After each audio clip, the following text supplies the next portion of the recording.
A mother's love beyond shame.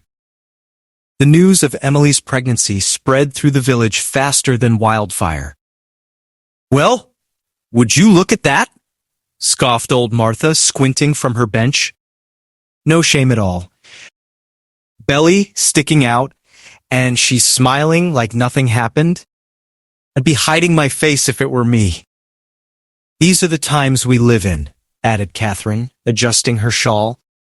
"No morals left. None." "And who's the father?"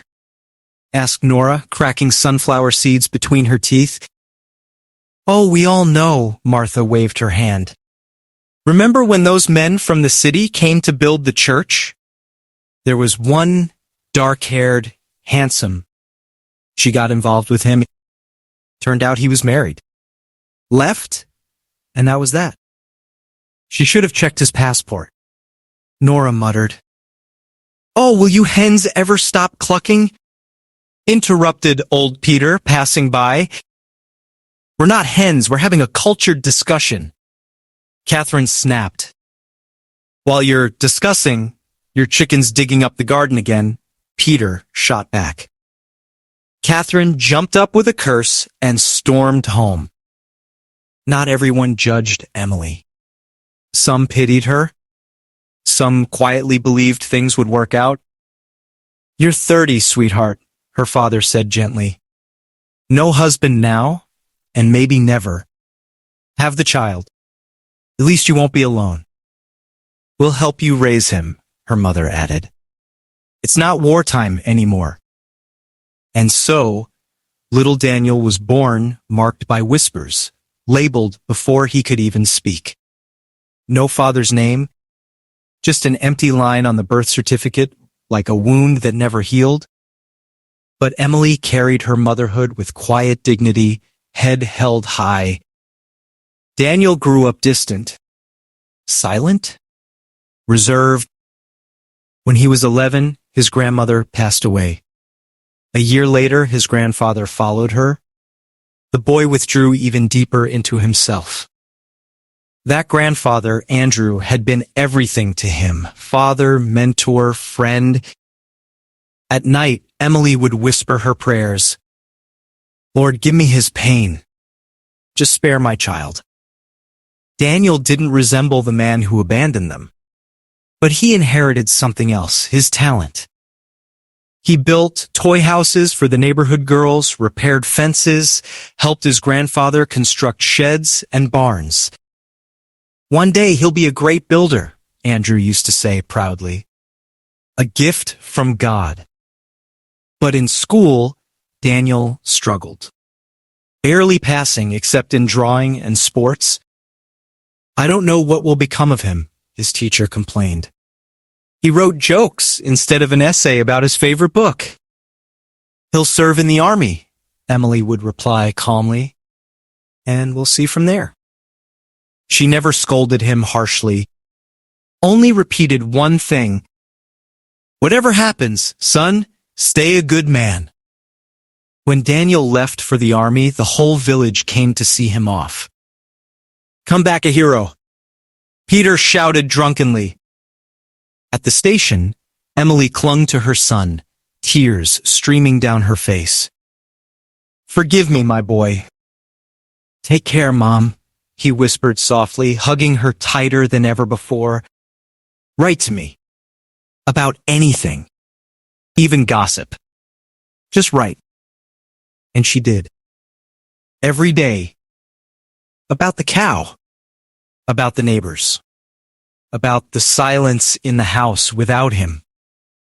And always the same words: "Stay a good man." Daniel wrote back about his service and about his new friend. "Mom, his name is Victor. He's like a brother to me." In one letter, he remembered something from childhood. "You once stroked my cheek when I was little, and I pulled away, saying your hands were rough. I'm sorry, Mom, I didn't understand then. Now I'd give anything to feel those hands again." It was his last letter.